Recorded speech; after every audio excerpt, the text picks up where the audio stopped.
Category A is not a sentence. It is a judgment. According to official UK prison policy, a Category A prisoner is someone whose escape would pose an immediate and grave danger to the public, the police, or national security. That danger may come from violence, influence, ideology, or control. It may come from what the prisoner has done, or from what intelligence agencies believe they are capable of doing next. At HMP Long Lartin, that judgment defines everything. Every door that locks, every movement that's delayed, every conversation that's monitored traces back to a single question the state never stops asking: what happens if this man gets out? The process that sends someone to Long Lartin begins long before the transport van arrives. According to publicly available prison service documents and court filings, Category A status is assigned by a specialist unit within the prison system, working closely with police, intelligence agencies, and counterterrorism officials. It is not automatic, even for those convicted of murder or terrorism. It is based on risk assessments, behavior patterns, known associates, communications, and sometimes classified intelligence that never appears in open court. That last part matters. Several legal challenges brought by prisoners over the years reveal the same frustration. Decisions are sometimes based on information the prisoner is not allowed to see. Judges reviewing these cases have acknowledged this, but have consistently ruled that national security concerns outweigh full disclosure. In other words, some men inside Long Lartin may never know exactly why the state believes they are too dangerous to be anywhere else. Once classified, the consequences are immediate. According to inspection reports and official guidance, Category A prisoners are subject to tighter controls on movement, association, and communication. Transfers require approval at the highest levels. Visits are monitored closely. Mail is screened. Phone calls are restricted and recorded. At Long Lartin, these measures are intensified. Former officers have described the prison as a pressure cooker for Category A inmates. Not because of constant violence, but because of constant denial. Denial of autonomy. Denial of spontaneity. Denial of privacy. One officer, quoted anonymously in a British investigative report, explained it this way: "You're not just guarding bodies. You're guarding intent. And intent doesn't sleep." For prisoners, that reality creates a psychological divide. Some adapt. They keep their heads down, comply with regimes, and wait for reviews that may never come. Others push back, subtly at first. Testing boundaries. Filing complaints. Manipulating staff. Building influence among other inmates. According to intelligence summaries referenced in parliamentary oversight hearings, prisons like Long Lartin are not just containment facilities. They are intelligence environments. Every interaction is potentially meaningful. Who eats with whom? Who avoids whom? Who suddenly becomes quiet? Officers are trained to notice patterns, because patterns are how organized crime and extremist networks survive behind bars. This is where the system becomes fragile. Because intelligence is not certainty. Multiple court cases and inspectorate findings show that Category A reviews rely on a mix of hard evidence and assessed risk. A single intercepted message. An unverified report from another inmate. A pattern that looks suspicious but may be coincidence. When those assessments are wrong, prisoners remain locked at the highest level indefinitely. That fuels resentment.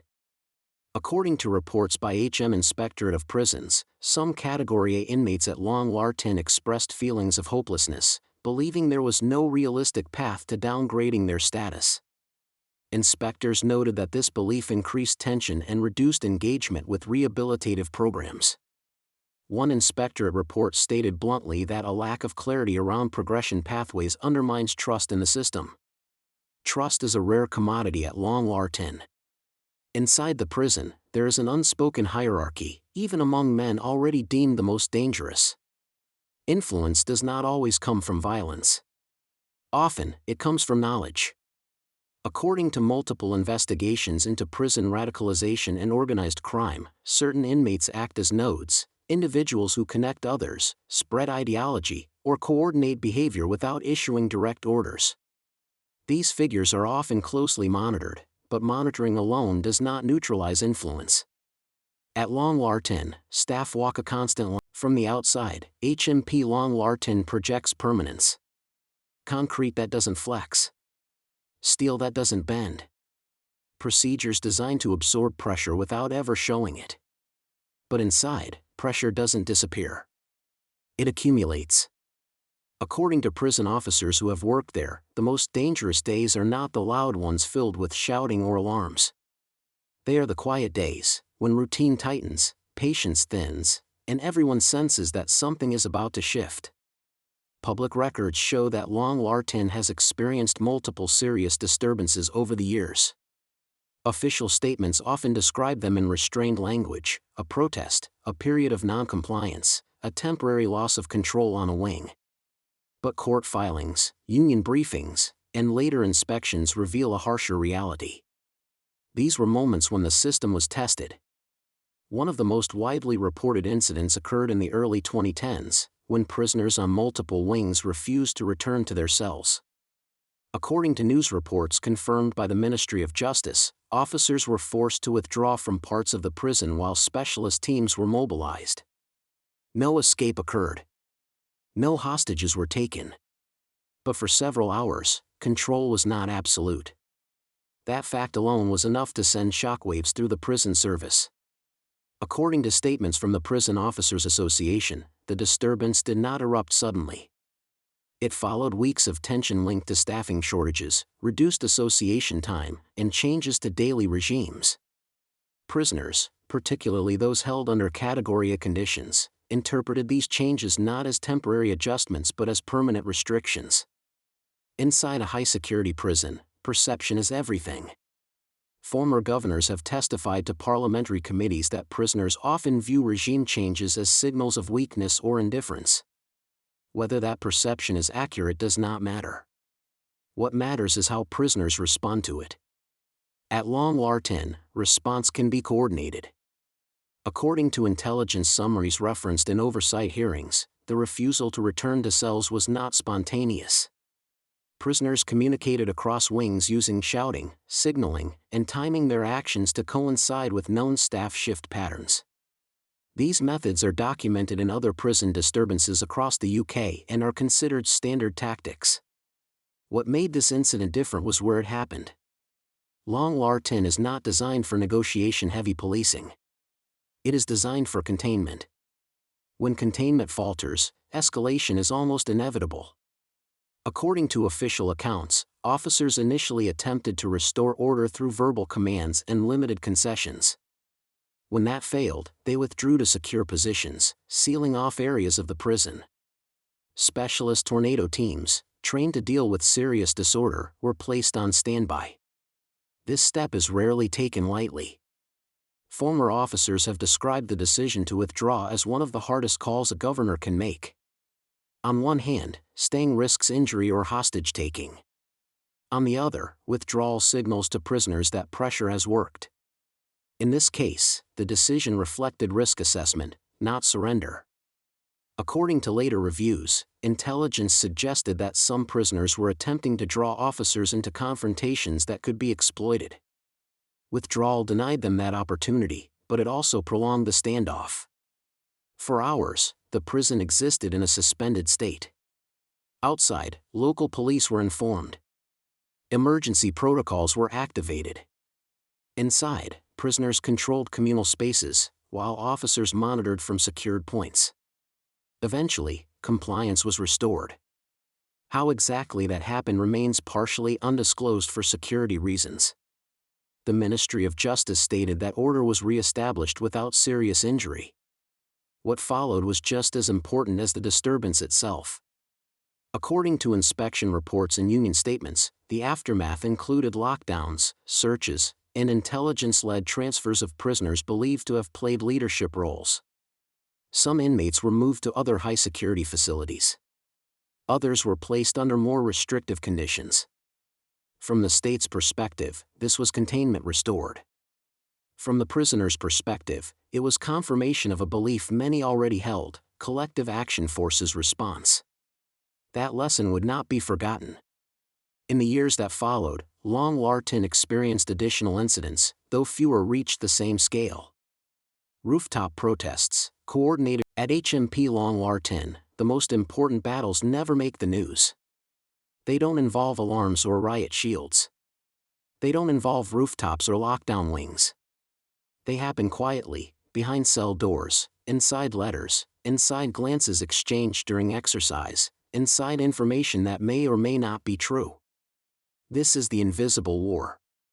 According to prison service policy and parliamentary evidence, high-security prisons like Long Lartin operate as intelligence-led environments. Control is not maintained by force alone. It is maintained by information: who knows what, who speaks to whom, and who is quietly gaining influence. Every day, officers gather fragments. A sudden change in tone during a conversation. A prisoner who stops associating. A complaint filed at the same time as 3 others on different wings. None of these mean anything on their own. Together, they can signal something forming. At Long Lartin, intelligence failures are not inconveniences. They are threats. According to publicly available inspection reports, the prison maintains close coordination with national intelligence units, counterterrorism agencies, and organized crime task forces. Information flows both ways. What happens inside the prison can affect investigations on the outside. What happens on the outside can change how prisoners are managed inside. This is one reason why some prisoners never fully understand their own restrictions. Court filings show multiple cases where inmates challenged decisions based on intelligence summaries they were not allowed to see. Judges reviewing those cases acknowledged the frustration but upheld the restrictions, citing national security and public safety. In practical terms, this means a prisoner's regime can tighten overnight without explanation. For intelligence officers, unpredictability is a tool. For prisoners, it feels like punishment without cause. That perception fuels resistance, but not always the kind that looks like rebellion. The most effective prisoners at Long Lartin are often the quietest. Former officers and analysts interviewed in investigative reports describe a category of inmate who rarely breaks rules, rarely raises their voice, and rarely draws attention. These prisoners exert influence indirectly. They listen. They advise. They connect. According to intelligence assessments referenced in parliamentary hearings, this type of influence is harder to detect and more dangerous than overt aggression. It doesn't announce itself. It doesn't trigger alarms. It spreads slowly. This is why association patterns matter so much. At Long Lartin, who sits near whom during meals, who walks together in exercise yards, and who suddenly becomes isolated are all logged. Officers are trained to notice when unlikely alliances form. Because alliances are power. In several terrorism-related cases documented in court judgments, authorities cited concerns that charismatic inmates were reinforcing extremist ideology among others. In response, prisons implemented dispersal strategies, separating individuals, rotating cell placements, and limiting group interaction. Long Lartin became a central node in that strategy. But dispersal creates its own risks. According to inspectorate findings, constantly moving prisoners disrupts stability and increases stress, both for inmates and staff. Each move resets routines, breaks informal agreements, and creates new friction points. That friction can be exploited. Smuggling is one of the clearest examples. Despite its security, Long Lartin has not been immune to contraband. Public reports and court cases confirm the discovery of illicit phones, SIM cards, and prohibited items over the years. Each discovery triggers investigations, disciplinary action, and reviews. But the presence of contraband is not the most alarming part. The alarming part is what it enables. Illicit phones collapse distance. They allow prisoners to communicate beyond monitored channels, to coordinate, intimidate witnesses, and in some documented cases, attempt to influence criminal activity outside prison walls. The prison service has acknowledged this threat repeatedly. In official responses to parliamentary questions, ministers have stated that blocking technology, searches, and intelligence operations are constantly evolving to address the problem. Yet they also concede that no system is foolproof. At Long Lartin, a single phone can shift the balance. That knowledge drives constant tension between prisoners and staff. Searches are frequent and intrusive. Cells are dismantled. Personal items are. HMP Long Lartin was built to contain danger. What it also contains is time, vast, heavy, unmoving time. For the men inside, days do not blend into freedom or progress. They stack. They press down. And according to psychologists, inspectors, and court records, that pressure reshapes people in ways no concrete wall ever could. This is the cost that rarely appears in official statements. According to HM Inspectorate of Prisons reports, a significant portion of Long Lartin's population is serving life or indeterminate sentences, including whole life tariffs. Many know they will never be released. Others exist in a limbo where release depends on risk assessments that feel distant and opaque. That knowledge changes how the mind works. Clinical psychologists who have studied long-term high-security confinement describe a phenomenon sometimes referred to in academic literature as institutional narrowing. Attention shrinks. Emotional range flattens. Small events take on enormous meaning because there is nothing else to anchor identity. At Long Lartin, this effect is amplified. Category A conditions restrict movement, association, and stimulation. According to publicly available prison service guidelines, these restrictions are necessary for safety. But psychological evaluations cited in legal cases acknowledge that prolonged exposure can worsen anxiety, depression, and paranoia. Courts have repeatedly ruled that these effects do not automatically render confinement unlawful. But they do not deny that the effects exist. One judge, in a publicly available ruling, described high-security imprisonment as inherently damaging but sometimes unavoidable. That damage accumulates. Former prisoners who have spoken to journalists after being reclassified or released describe heightened vigilance that never fully fades. Sleep disturbances. Difficulty trusting others. An inability to tolerate unpredictability. Some accounts are subjective. Others align closely with clinical findings. One former inmate described Long Lartin as a place where your thoughts echo back at you until you can't tell which ones are yours anymore. His account cannot be independently verified in full, but similar descriptions appear across multiple interviews conducted by different outlets. Mental health services do exist inside the prison. According to inspection reports, Long Lartin has psychiatric support, counseling, and crisis intervention procedures. But inspectors have also noted high demand and limited capacity, particularly during periods of staff shortage or extended lockdown. When regimes tighten after disturbances, access to mental health support often decreases. This creates a feedback loop. Stress increases. Behavior deteriorates. Control tightens further. For some prisoners, this loop ends in resignation. For others, it ends in confrontation. HMP Long Lartin was never meant to be understood. It was meant to function. From its earliest planning documents to its modern intelligence briefings, the prison has served one purpose above all others: keep the men deemed most dangerous to society contained, regardless of cost, discomfort, or controversy. For more than half a century, it has done exactly that. No mass escapes. No catastrophic breaches. No collapse of the perimeter. By the narrowest definition of success, Long Lartin works. But security is not the same as control. And control is not the same as stability. Public records, inspection reports, court rulings, and investigative journalism all point to the same conclusion: Long Lartin operates at the edge of what a prison system can realistically sustain. It is not failing, but it is never at rest. Every disturbance, every intelligence scare, every legal challenge exposes the same underlying truth.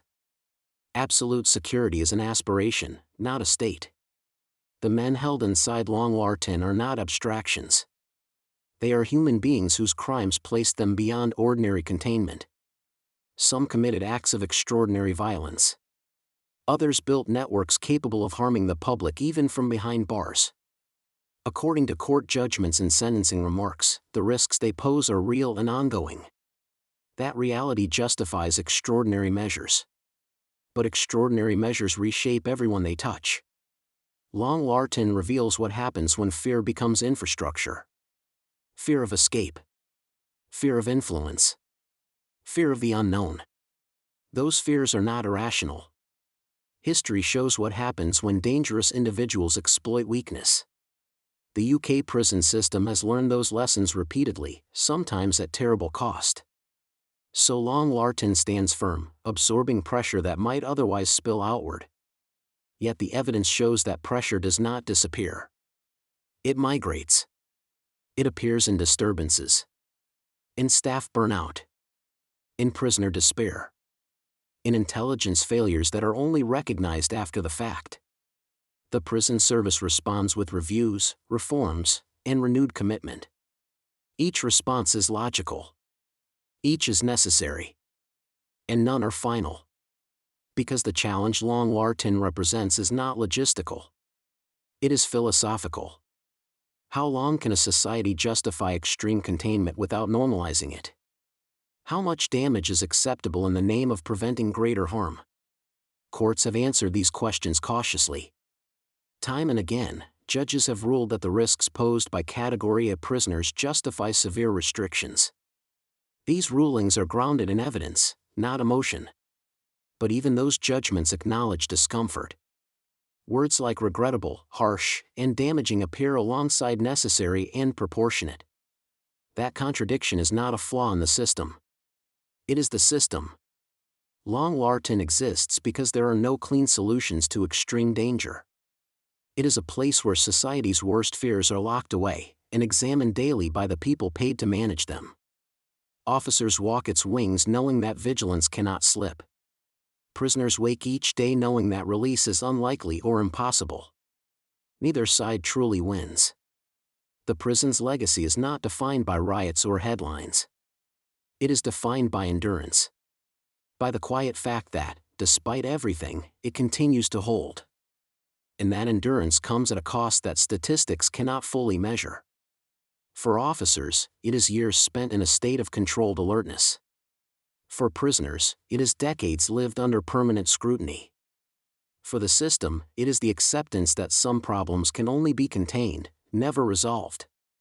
Long Lartin does not offer redemption stories or dramatic escapes. It offers something far more unsettling. A mirror. It reflects how far a modern state is willing to go to protect the public, and how much strain that protection places on everyone involved. In the end, HMP Long Lartin is not just the UK's most secure prison. It is a reminder that safety is never free, control is never absolute, and the line between protection and damage is thinner than concrete walls make it seem. This story is a dramatized adaptation inspired by real events. Some names, places, and details have been changed for privacy. If you want more deeply researched, fact-based documentaries like this, make sure to like this video, subscribe to the channel, and stay with us for the next story hidden behind locked doors.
HMP Long Lartin is one of the United Kingdom's most secure Category A prisons, holding men considered so dangerous or escape risk that they must be contained at the highest level.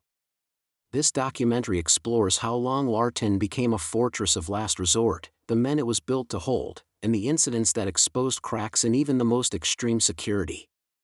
All information is drawn from publicly available records, court filings, parliamentary reports, inspectorate findings, and news investigations. Where accounts differ, those differences are clearly stated. If you want more real, fact-based true crime documentaries like this, like the video, subscribe to the channel, and turn on notifications.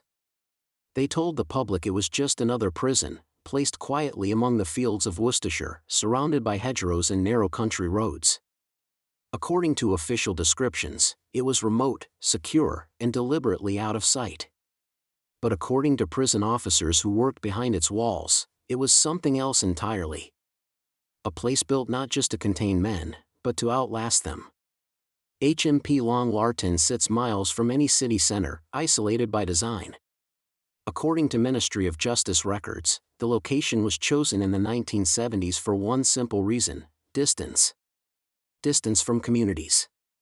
Distance from targets.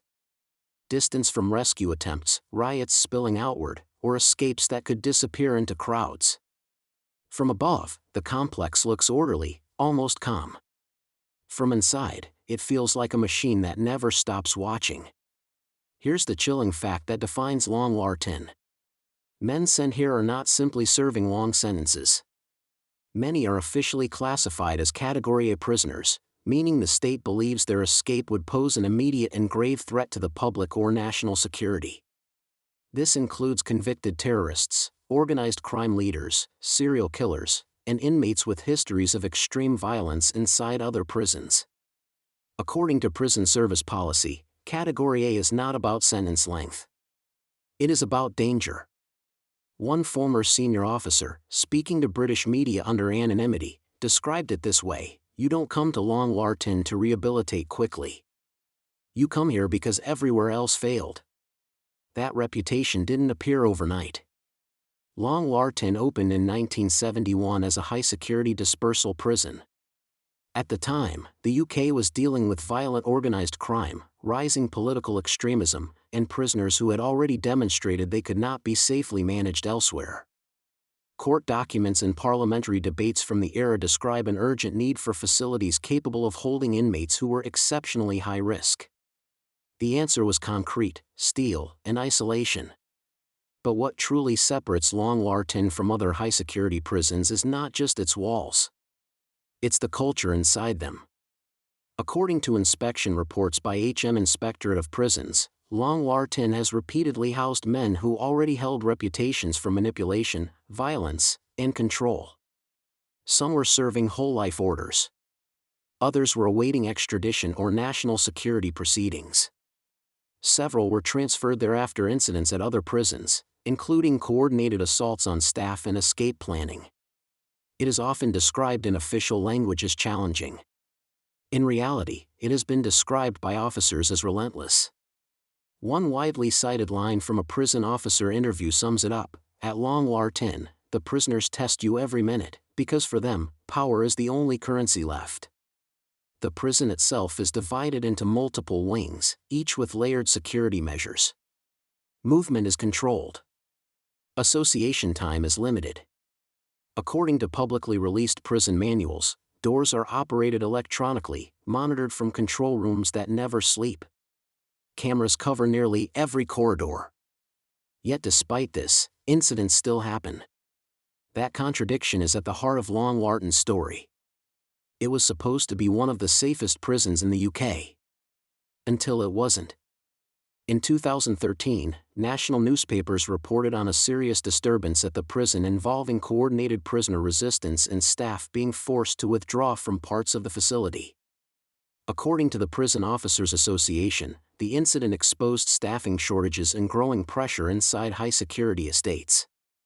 The Ministry of Justice confirmed the disturbance but downplayed its scale, stating that control was quickly regained. Officers on the ground told a different story. According to accounts given to journalists, some prisoners had barricaded themselves, exploiting predictable routines and reduced staffing levels. No escape occurred. But the message was clear. Even Category A containment could be challenged. To understand how a place like Long Lartin reaches that point, you have to understand who it holds. Over the decades, Long Lartin has housed prisoners convicted of terrorism offenses linked to Islamist extremism, far-right violence, and paramilitary activity connected to Northern Ireland. It has also held members of organized crime networks involved in large-scale drug trafficking, armed robbery, and contract killings. These details are confirmed through court judgments and sentencing remarks available in public records. Some names became public through appeals and media reporting. Others remain known only through anonymized references and inspection reports. What they shared was not ideology or background, but a classification, too dangerous to manage anywhere else. According to internal risk assessments cited in legal challenges, Category A prisoners are constantly reviewed. A downgrade is possible, but rare. Behavior, intelligence reports, and associations all factor in. A single piece of intercepted communication can keep a prisoner at the highest level for years. For many inmates, that knowledge becomes its own form of pressure. Former prisoners, speaking in documentaries and investigative articles after release or reclassification, have described Long Lartin as psychologically suffocating. Long hours locked behind doors. Minimal contact. Constant monitoring. Every letter read. Every visit observed. According to prison policy documents, this is intentional. The prison service does not deny it. In written submissions to oversight bodies, officials have argued that strict control is necessary to prevent organized crime operations from being run from inside prison walls. There is documented evidence from other UK prisons where inmates coordinated drug trafficking, witness intimidation, and even murders using smuggled phones. Long Lartin was designed to stop that. But high control breeds high tension. Inspection reports from the mid-2010s repeatedly flagged concerns about staff shortages and prisoner frustration. In one report, inspectors noted that some wings were operating with reduced officer numbers, leading to curtailed regimes and increased lockdown time. The report warned that this environment increased the risk of disorder. That warning would prove significant. According to news reports confirmed by the Ministry of Justice, Long Lartin has experienced multiple serious incidents over the years, including rooftop protests, coordinated refusals to return to cells, and assaults on staff. While details are often limited for security reasons, court cases brought by injured officers have shed light on the intensity of these encounters. In one publicly reported case, an officer described being attacked with improvised weapons during a disturbance. The inmate involved was already classified as Category A, with a long history of violence. The court upheld additional sentencing, noting that the attack occurred within an environment already operating at the highest security level. That sentence is revealing. Even at the highest level, violence still finds a way. For the men inside, Long Lartin is often the end of the road. Transfers out are rare. Early release is rarer.